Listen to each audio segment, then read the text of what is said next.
noite a todos.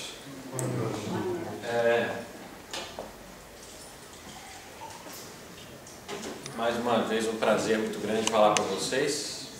Peço desculpas pela minha ausência nas últimas semanas, é que teve feriado e teve minha viagem, que eu justifiquei com o presidente, que eu fui para o Grão-Ducado de Luxemburgo, isso mesmo. Então, dá para contar até outra palestra, mas hoje o tema que eu escolhi é aquele que está lá no projetado, que o tema seria conservador, reacionário ou liberal. Na verdade, são três escolas de pensamento político, então a gente vai tratar um pouco de filosofia política e quais são as diferenças, mas de uma maneira bem assim introdutória, porque daria para você falar de cada um dessas escolas de pensamento por muito tempo. Então, até para estabelecer diferenças e explicar melhor onde cada uma se situa, eu fiz uma apresentação bem introdutória mesmo, bem enxuta. Vamos lá. Vamos começar pelo conservadorismo. O conservadorismo moderno, ele surge como resposta à Revolução Francesa. Existe, obviamente, os historiadores do pensamento, eles detectam ideias conservadoras muito antes, obviamente, do que a Revolução Francesa. O próprio Tomás de Aquino pode ser enquadrado como pensador conservador, pessoas do passado. Mas o conservadorismo com esse nome, com essa característica política, como, por exemplo, a gente tem um partido conservador na Inglaterra, com esse nome, isso é um fenômeno moderno que ganha mesmo essa nomenclatura na filosofia política. Então, quando a pessoa diz na Inglaterra, eu sou um conservador, a gente vai ver o que significa isso. E, obviamente, se isso se aplica a qualquer país, se esse tipo de pensamento pode ser expandido. Então, foi a Revolução Francesa o grande ponto ali que gerou toda essa reação de certas pessoas contrárias à Revolução Francesa, que elas viam a Revolução Francesa não como algo positivo, como algo bom, mas como algo ruim, algo que veio para destruir, para causar danos. Então, é por isso que surge o conservadorismo, principalmente como uma resposta à Revolução Francesa. E o principal nome do conservadorismo, considerado o pai do conservadorismo moderno, é o Edmund Burke, aquela figura que está lá naquela fotografia. É uma pessoa pouco conhecida, assim, do modo geral. A gente não ouve muito falar de Burke, a gente ouve falar de muitos outros pensadores, Voltaire, Rousseau, o iluminismo. Mas o Burke é uma pessoa que, por exemplo, no Brasil não tem grande penetração. O Burke era um irlandês e ele estava no parlamento britânico. Ele foi filho de mãe católica, o pai possivelmente católico, não se sabe ao certo, mas ele foi criado dentro de uma cultura protestante, escola, ambiente protestante, e ele tinha um respeito muito grande pela igreja de um modo geral, tanto a igreja local como a igreja romana. E quando aconteceu a Revolução Francesa, em 1789, já em 1790 ele escreveu a sua principal obra, que é essa aqui, Reflexões sobre a Revolução na França, em 1790, ou seja, no calor dos acontecimentos ele vai e escreve considerado um panfleto na época. O nome era panfleto, mas era uma coisa bem alentada, bem grosso. E eu vou trazer alguns dados aqui, quando eu falo o sucesso dessa obra, só para vocês terem ideia de como ele foi uma celebridade na sua época. Na Inglaterra foram vendidas 5.500 cópias em 17 dias. 5.500 cópias em 17 dias.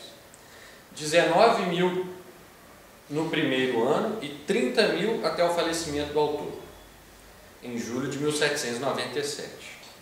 Na França foram 2.000 exemplares nos 2 primeiros dias. E em fevereiro de 1791, a obra já alcançava sua terceira edição, com mais de 10.000 exemplares vendidos. Então veja uma pessoa que escreveu um texto contrário à Revolução Francesa, então ele era contrário à Revolução Francesa, e teve um sucesso tremendo, tanto na Inglaterra quanto na própria França, e em outros países. Foi traduzido para espanhol, italiano, tudo já na época. Ele foi uma celebridade no seu tempo, o Burke. E em razão desse texto específico. O que ele achava da Revolução Francesa, de um modo geral? Como ele tinha um respeito muito grande pelas tradições britânicas, do trono, do cavalheirismo, né, na questão, cavaleirismo, melhor dizendo, nas questões dos cavaleiros, da cavalaria medieval, ele tinha todo um respeito por esse passado. Ele entendeu que a Revolução Francesa era um ataque a tudo que havia sido construído até então, a civilização ocidental havia construído até então. Então ele interpretou de forma muito rápida que a Revolução Francesa poderia destruir coisas muito valiosas e que poderia chegar à violência. Isso tudo em 1790.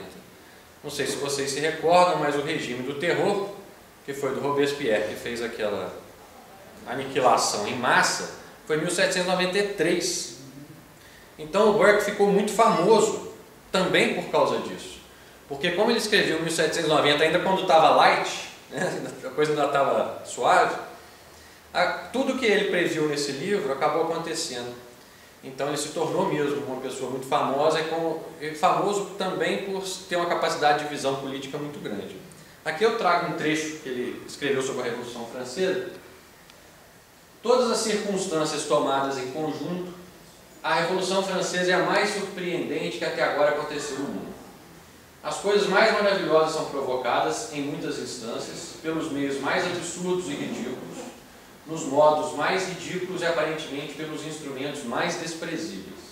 Tudo parece fora da natureza neste estranho caos de leveza e ferocidade, e de todos os tipos de crimes misturados com todo tipo de loucuras. Ao ver esta monstruosa cena tragicômica, as paixões mais opostas necessariamente se sucedem e às vezes se misturam na mente. Desprezo e indignação alternados, risos e lágrimas alternados, desprezo e horror alternados. Então, quando você lê o livro dele, você vê que o tempo inteiro ele tem uma preocupação muito grande que aquilo que aconteceu na França pudesse acontecer também no país dele.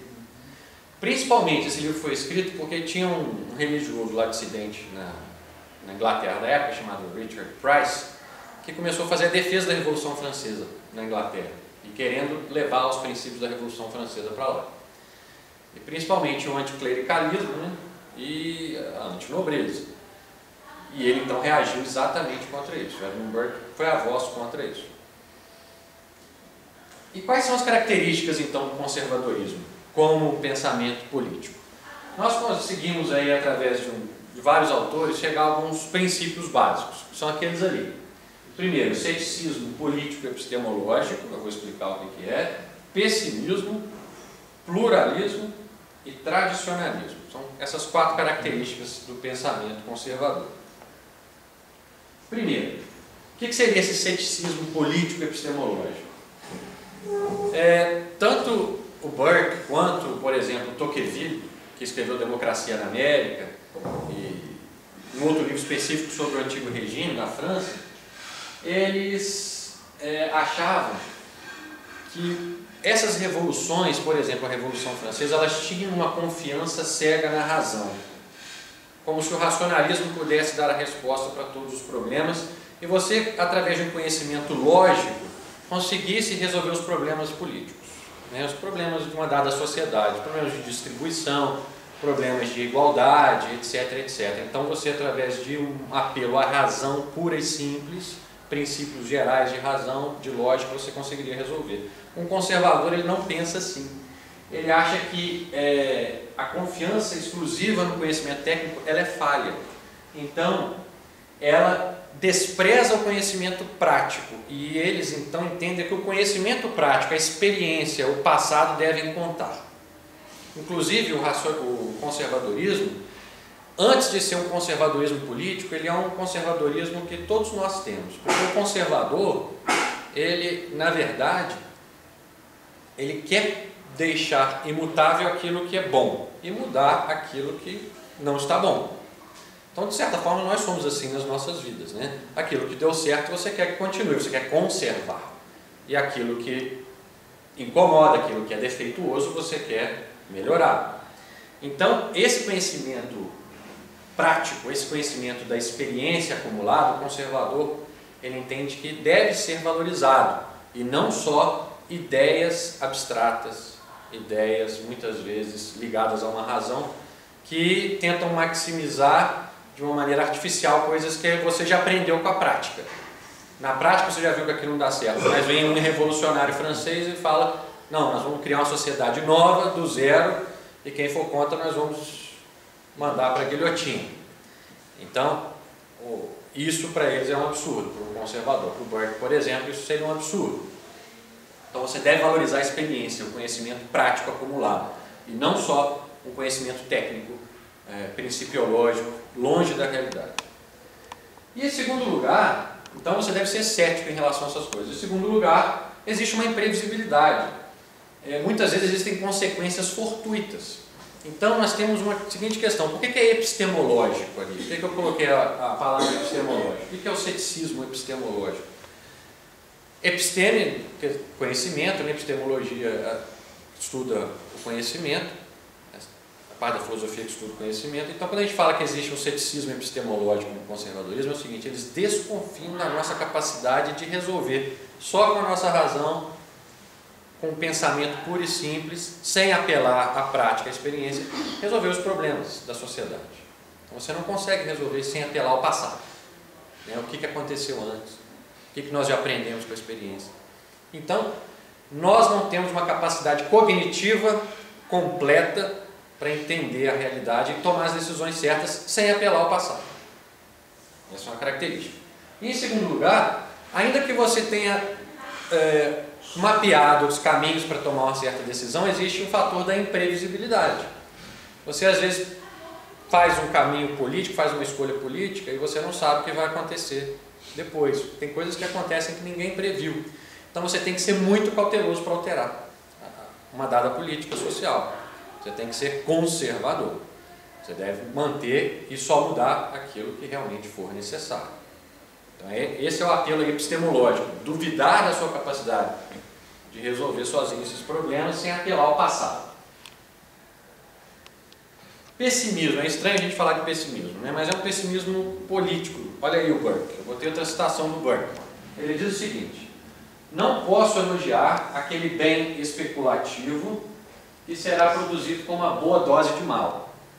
Eu penso que é possível que planos que oneram a geração presente em nome do enriquecimento do futuro podem produzir o que almejam, mas também podem falhar e o mal é certo. O que o Burke está dizendo aí? Muitas vezes você bola, obviamente, uma política com o objetivo de melhorar, mas onerando o presente, a geração atual. Ah, lá no futuro vai ser bom, vamos pegar aí Marx, né?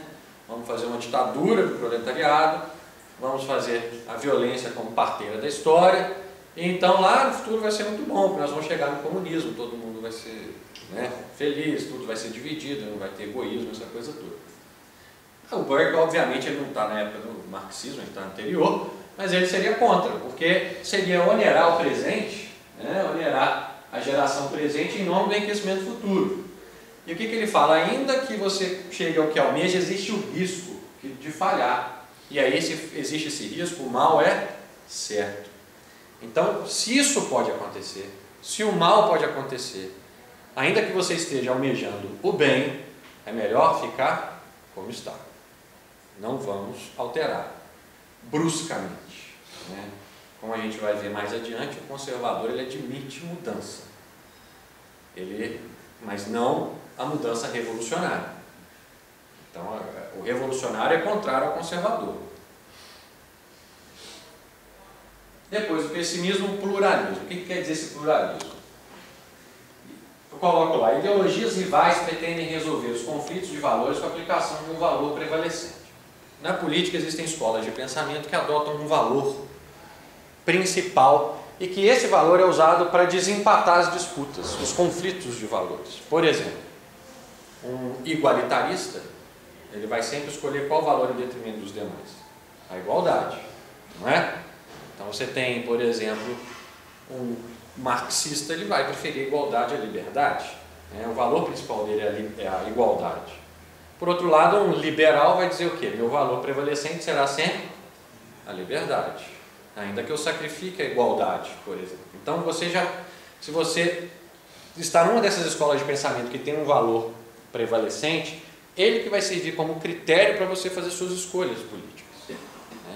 Como que eu vou votar aqui nesse candidato? Ele é mais liberal, então eu voto nele. Esse é o critério que ele desempata as disputas, porque a sociedade vive o tempo inteiro em disputa de valores, né? O tempo inteiro. O conservador, ele é um pluralista em que sentido? Ele não adota um único valor prevalecente para todas as situações. Ele não adota um único valor. Ele pode variar o valor de acordo com o contexto histórico, com aquela comunidade específica, com o contexto sociopolítico. Então, o conservador ele tem um pluralismo de valores.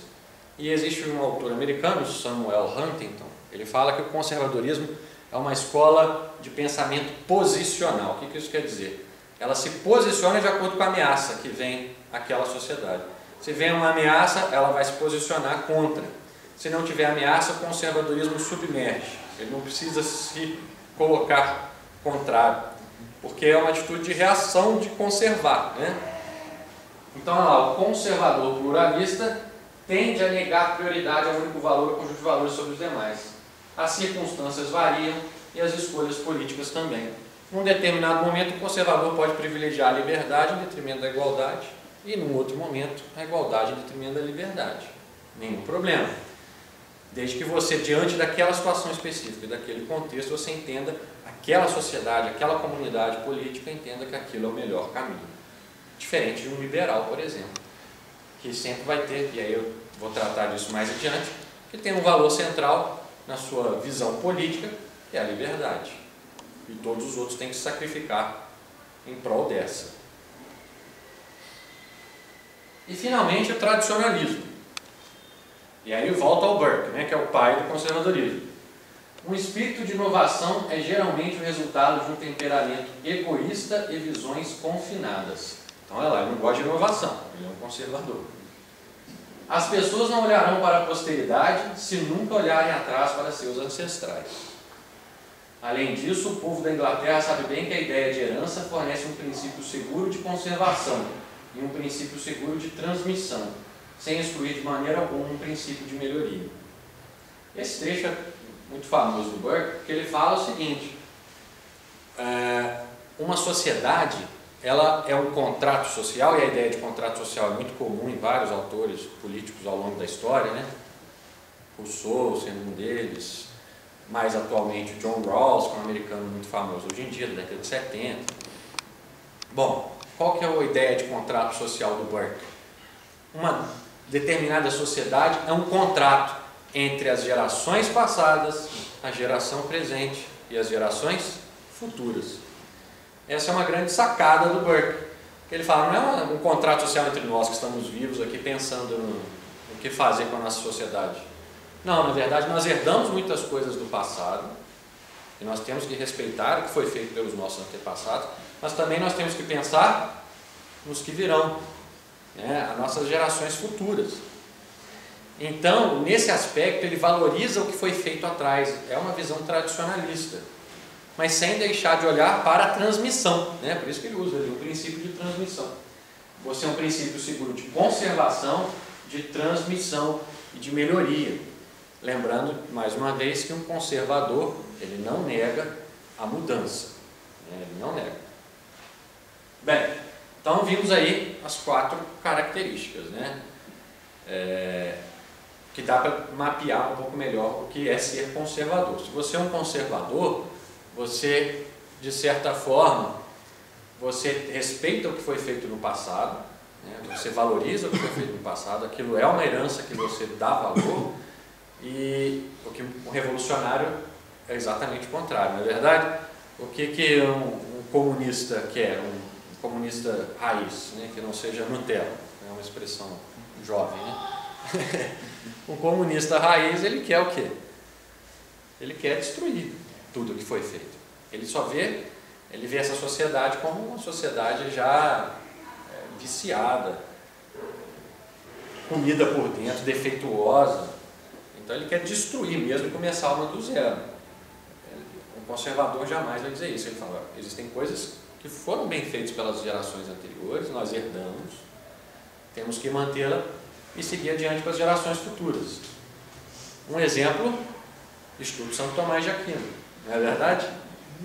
Nós estamos aqui herdando um patrimônio das gerações anteriores. Eu não conhecia o fundador, sou jovem relativamente, mas eu desejo continuar com essa tradição, rezar o Pai Nosso, vir aqui às terças-feiras, tomar um chá, ver as fotografias, sabendo que outras gerações virão depois de mim.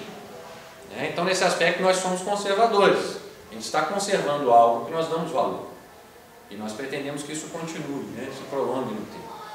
E o que a gente está fazendo aqui em termos políticos é, de um modo geral, acreditar nisso também, que algumas coisas têm que ser conservadas e outras devem ser mantidas. É claro que é muito mais fácil ser um conservador na Inglaterra do que no Brasil, onde as coisas podem ser mantidas porque funcionam. Agora, num país onde as coisas são muito mais defeituosas, a gente quer que conserve certas coisas, mas que mude muito mais, porque a gente entende que cabe muita melhoria. Eu sempre me pego pensando nisso, como ser conservador num país injusto, num país com péssima distribuição de renda, desigualdade, etc, etc. Mas existem coisas para manter. Aqui a gente tem um exemplo, essa associação nossa, existe um conservador muito famoso aí nas livrarias atuais, que é o Roger Scruton, alguns aqui já ouviram falar, e ele dá muito valor a associações desse tipo. Ele fala que a sociedade, muitas vezes, fora do Estado, as associações espontâneas, que as pessoas se unem por objetivos comuns, isso é muito importante dentro do ideal conservador, porque isso vem de geração em geração, as pessoas têm objetivos comuns, partilham de ideais. Então nós, de certa forma, vivenciamos um pouco de um ideal conservador aqui no Instituto Santo Tomás de Aquino. O conservadorismo, e é importante que seja dito isso, não recusa somente as ambições utópicas futuras. O que é isso? O conservador, ele nega essas utopias futuristas. Vamos falar qual que é a mais importante? Comunismo. Você nega, porque você já desconfia da capacidade de você acertar nessas escolhas. Lembra do ceticismo? Como é que você sabe que vai dar certo essa utopia aí, Marx? Fala nisso, Marx, vocês viram que ele fez 200 anos do seu nascimento no sábado passado, tem que ser esse sábado retrasado. E ele nasceu na cidade de Trier, na Alemanha, no dia 5 de maio. E na minha viagem lá para Luxemburgo, no dia 5 de maio eu tinha programado, estava bem pertinho ali, dia Trier, sem saber. Eu cheguei lá no dia que estava inaugurando a estátua do homem. Eu vi a cena toda, a confusão toda, as manifestações pró e contra. Eu estava lá, e o governo chinês que deu essa estátua lá de presente. Então a cidade, ela se conflagrou, porque tinha gente que queria aceitar o presente e parte da população não queria aceitar o presente. Não, é uma estátua de 5 metros de Marx. E aí aceitaram, no final das contas, lá a Câmara Municipal votou e aprovou. Então estava o presidente da Comissão Europeia falando, um chinês lá, que eu não sei o que era no governo chinês, mas estava lá com a tradutora fazendo o seu discurso. Então, assim, só um parênteses que eu estava nesse momento lá, histórico, vendo a estátua do Marx ser erguida lá. Mas aqui agora, o que é importante? O conservador, ele nega essas utopias, porque ele desconfia, ele acredita que a tradição tem algo a nos legar, há uma herança que nós devemos respeitar. Mas não só o conservador nega as utopias futuras, ele também nega as utopias passadas. E aí nós vamos pular, eu faço esse gancho justamente para chegar onde? No reacionarismo. Qual a diferença entre o conservador e o reacionário? O revolucionário quer mudar para frente. Eu acredito que lá na frente vai ter uma sociedade melhor. Vamos chegar lá, vamos fazer o que tiver que ser feito para chegar lá. O reacionário, ele quer mudar para trás. Ele defende o regresso a uma idade de ouro do passado. Ele enxerga em algum ponto do passado uma sociedade que ele idealiza. Fala, naquela época que era bom, tal, a gente tem que voltar àquele tempo. Essa é uma atitude chamada de reacionária, é diferente do conservador. Então é importante que seja feita essa distinção. O conservador, ele não idealiza o passado. ele, como a gente viu ali, ele acredita em princípios de melhoria e de mudança. Ele aceita a mudança. O reacionário, ele idealiza o passado, então ele cria uma utopia regressa, e ele então fica saudosista e ele quer que a sociedade volte exatamente ao que era. Como se a sociedade fosse capaz de voltar àquele momento histórico passado, se não houvesse acontecido alteração, seja em termos sociais, econômicos, políticos, tecnológicos. Então é muito comum a atitude reacionária, as pessoas idealizarem o passado. Aquela época era boa, tem que voltar ao que era. E aí nós temos alguns exemplos na filosofia política de reacionários. O mais conhecido deles, assim são alguns, é o francês Joseph de Maistre. O que ele diz? Olha só, um dos seus textos lá, que também são reflexões sobre a Revolução Francesa. O de Maistre, a diferença dele para o Burke, vocês vão ver, olha lá. Os grandes culpados da Revolução só podiam cair sob os golpes de seus cúmplices. Se apenas a força tivesse operado aquilo que se chama contra-revolução e reestabelecido o rei sobre o trono, não teria havido meio de fazer justiça. Então, qual que era a ideia deles, de alguns desses autores? Quando caiu, o rei, a Revolução Francesa aconteceu, eles queriam restabelecer o antigo regime tal qual ele era antes. Sendo que, se não me falha aqui a contagem, foram quase 2 décadas, mais de 2 décadas, passando por todos aqueles caminhos ali da Revolução. E aí pergunta-se, será que seria possível, depois de 2 décadas de toda aquela pancadaria brigalhada, Robespierre, a religião sendo perseguida, expropriada, a igreja, dos seus bens, do seu patrimônio, os nobres perseguidos, exilados, será que dava para voltar ao que era antes? Então, isso é muito difícil de dizer. Muitas pessoas ficam também, talvez no Brasil, falando, no regime militar, que era bom, tal. Será que daria para restabelecer? Então, o Joseph de Maistre não conseguiu jamais restabelecer, porque depois que a história anda, é difícil você igualar o momento, Como a gente, aí voltamos aos pré-socráticos lá no Rio. Você nunca entra no mesmo rio 2 vezes, não é isso? Porque o rio está sempre correndo, Eu acho que na política funciona mais ou menos assim, Você ter um reacionário é querer voltar a um passado que é impossível de repetir. Então aqui, Burke, desculpem ali pelo tamanho da citação, mas é porque ali a gente vê a diferença de uma pessoa que quer voltar a um passado idealizado do Burke, que é um conservador. Olha só o que ele fala. Um Estado sem os meios para alguma mudança é um Estado sem os meios para a sua conservação. Então tem que ter mudança para ele se conservar. Alguma mudança tem que haver. Sem tais meios, poderia até arriscar a perda daquela parte da Constituição que ele mais religiosamente desejava preservar. Então, se você quer preservar e às vezes quer demais sem mudar nada, você pode perder tudo, cair tudo. Os 2 princípios de conservação e correção funcionaram fortemente nos 2 períodos críticos da Restauração e da Revolução, quando a Inglaterra se viu sem um rei. Em ambos os períodos, a nação havia perdido o vínculo de união em seu antigo edifício. Eles, no entanto, não dissolveram todo o tecido. Pelo contrário, em ambos os casos, eles regeneraram a parte deficiente da antiga Constituição através das partes que não foram prejudicadas. Eles mantinham essas partes antigas exatamente como eram, para que a peça recuperada pudesse ser adequada a elas. Então, o que ele fala da Constituição britânica aí? Muitas vezes você tinha que alterar para manter aquilo que interessava. Senão caía tudo. Diferença do reacionário. Reacionário quer voltar ao passado tal como ele é. Pulando aí para o liberalismo. Porque hoje, por que eu escolhi esses 3? Eu acho que o principal aqui é o conservador e o liberal. O conservadorismo e o liberalismo, muitas vezes até tem um ponto de interseção. Você pode ser um liberal conservador. Então você pode ser.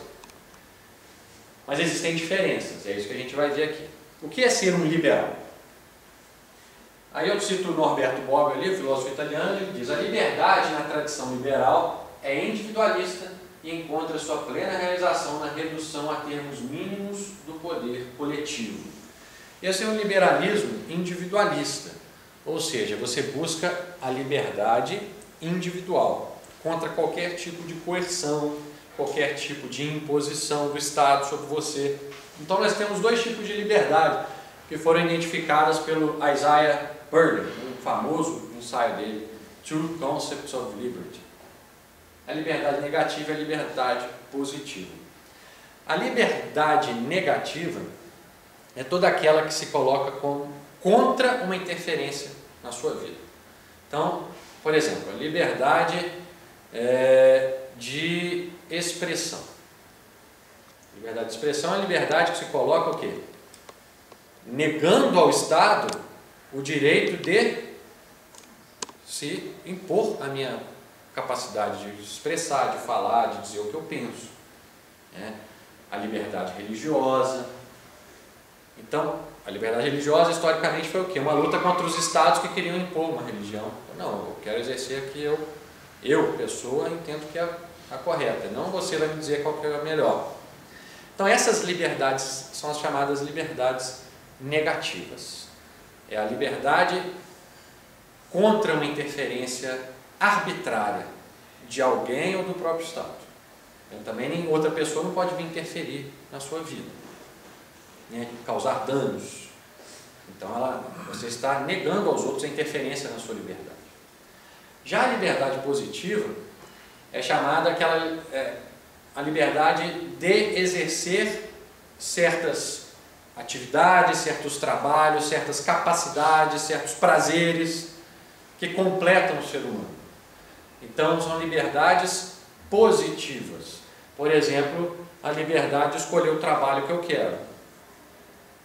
Eu quero trabalhar nisso ou naquilo, tal, é uma liberdade positiva, né? Então, esses são os dois conceitos de liberdade.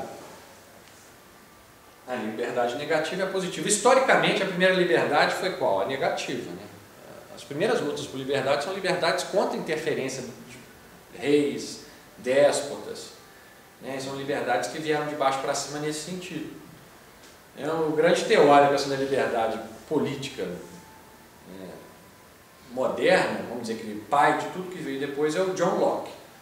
O John Locke falava, escreveu uma carta sobre tolerância, os dois tratados dele, ele falava o seguinte: como ele estava chocado com a Inglaterra no seu tempo, né, as pessoas eram perseguidas, matavam, aquela luta por trono o tempo inteiro, uma das coisas que ele lutava era para manter a propriedade do ser humano. E propriedade para ele não era propriedade só terra, casa, não. A propriedade dele era a vida, era a integridade física, tudo para ele era propriedade do homem. Então, você não poderia ser interferido na sua propriedade. Então, isso é uma ideia de liberdade, né, do John Locke. Então, quais são algumas dessas liberdades que o liberal defende, né, que historicamente foram evoluindo? Primeiro, a liberdade contra a opressão com interferência arbitrária, né, muito comum em estados, né, opressores. Liberdade de participar na administração dos negócios da comunidade, ou seja, liberdade política. Liberdade de quê? De exercer o direito ao voto, de poder formar um partido político, uma associação política. Uma liberdade política, tem que ter liberdade para fazer isso. Na China só tem partido comunista, em Cuba só tem partido comunista, um partido único. Mas se você quiser fazer, eu quero fazer um partido liberal, não pode. Então falta liberdade, né? Liberdade de consciência e crença, você pode acreditar naquilo que você quiser, né? Seja politicamente, seja do ponto de vista religioso, e também liberdade de realização pessoal, essa liberdade de caráter privado. Eu quero fazer, eu quero largar tudo e ir para Machu Picchu viver alternativamente. Problema meu, ninguém vai interferir na minha escolha. É uma escolha de caráter privado que seria uma liberdade. Então a gente tem ali uma evolução até histórica do conceito de liberdade, tá, gente? Nesse caminho ali, ó, primeiro foi aquela lá, né, contra a opressão, luta política por liberdades negativas, né? liberdade política, liberdade de consciência e crença, e você vê que cada vez mais vai saindo do ambiente político e vai tornando cada vez mais um caráter individualista, conforme a sociedade foi ficando mais individualista, a sociedade moderna. Então, as próprias liberdades foram evoluindo, historicamente, de acordo com o ambiente social. Cada vez mais foi tornando particularista, individualista, até chegar ao direito de fazer o que eu quero, do jeito que eu quero. Quais as diferenças entre liberalismo e conservadorismo? Lembrando que as duas podem até se unir, né, em certos aspectos. O liberalismo ele chega até um latitudinarismo moral. Essa é uma expressão do Zé Guilherme Melchior, ou seja, você pode chegar ao seguinte ponto do liberalismo: é o liberalismo de costumes, né? Eu posso fazer o que eu quiser, eu posso... ninguém pode interferir na minha vida privada, inclusive do ponto de vista moral. Então eu quero que o Estado permita o casamento gay, por exemplo. Se ninguém pode interferir na minha vida, eu posso usar drogas, eu que estou causando dano a mim mesmo, o Estado não tem nada a ver com isso, ninguém tem nada a ver com isso.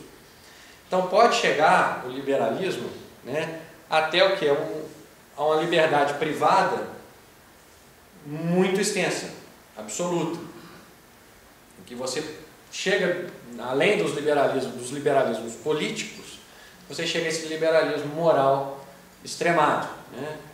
E existem mesmo os libertários, né? Existe uma corrente dentro do liberalismo que é radical, que são os libertários. E o que dizem os libertários? O Estado não pode interferir em nada na minha vida particular, a não ser quando eu cause danos ao outro. Que é a ideia do John Stuart Mill, né, o utilitarista John Stuart Mill, levado ao extremo. Que o John Stuart Mill que inventou esse princípio do dano. É o harm principle. O princípio do dano é: eu posso fazer o que eu quiser desde que eu não cause dano a ninguém. E aí o que eu quiser pode ser o quê? Eu posso usar heroína. Sou eu mesmo. Estou fazendo isso. Ninguém pode se meter. Né? E essa é uma visão libertária, é o liberalismo levado ao extremo. O individualismo é uma característica das liberdades, a gente viu, né? Porque quem tem a liberdade é o ser humano, e ele, como um ente separado da sua comunidade. E um universalismo, você não vê fronteiras, todos nós somos livres, a humanidade, idealmente não haveria nem por que haver fronteiras. O mundo ideal seria um mundo de liberdades individuais extremas, e cada um fizesse o que quisesse, não causasse dano a ninguém. Eu estou levando aqui o princípio da liberdade ao extremo. Já o conservador, ele é um tradicionalista, havendo inclusive uma inclinação pela ortodoxia religiosa, ou seja, como você dá valor à tradição, muitas vezes você vai dar valor ao quê? À religião. Porque a religião é algo que nos é também dado pelo passado, pelos nossos antepassados. A igreja é algo que milenar. Então nós pertencemos a uma religião que é tradicionalista, e que é tradicionalista inclusive em relação à moral e aos costumes. Então nós nos debatemos muitas vezes com outras correntes aí de pensamento no mundo político, não no teológico também, mas no mundo político eu estou dizendo, usando nossos valores cristãos, né, católicos. Então olha a diferença, né? Um liberal mesmo raiz, né, ele vai dizer o que? Não, a pessoa pode fazer o que quiser se não interferir na vida de ninguém. Já uma pessoa tradicionalista ligada à religião vai dizer o quê? Não, existem certos valores que ultrapassam essa liberdade e não podem ser desrespeitados. E existe o que também no conservadorismo? Uma ideia comunitarista. Existe uma corrente específica de pensamento chamada comunitarismo. Não é nesse sentido que eu estou usando aqui. O comunitarismo é uma outra coisa, um dia eu explico. Mas o comunitarismo ali no seguinte sentido: o conservador ele dá muito valor às tradições daquela sociedade, daquela comunidade, e não só do indivíduo. Ela não separa o indivíduo da sociedade em que ele está inserido, daquilo que ele herdou naquele contexto social específico. Então, o Roger Scruton, esse inglês, ele dá muito valor à nobreza britânica, a aspectos da honradez da nobreza, da religião. O Burke mesmo, o que ele ficou mais horrorizado com a Revolução Francesa foi a expropriação dos bens da Igreja Católica na França. Então, a gente nota aí, dentro dessa ideia de comunitarismo, que existem valores locais e que independem desse universalismo abstrato. Então, deve se vincular a esse... Cada local tem a sua realidade, o seu contexto. Outra coisa que o Roger Scruton defende muito também é a common law, o direito comunitário,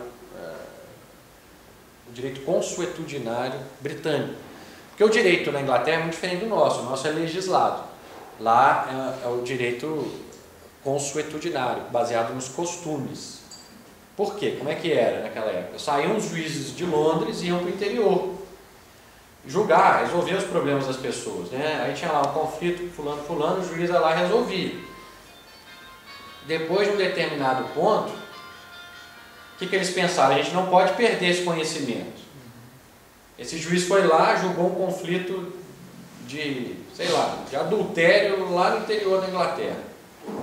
Então, que ele deixe registrado como ele julgou, em que ele se baseou para decidir, e a partir daquilo ali fica um exemplo para os juízes que forem julgar casos parecidos. Então vejam que a teoria dos precedentes, né, quem já viu o filme americano sabe que também é assim, né, é um direito baseado em precedentes.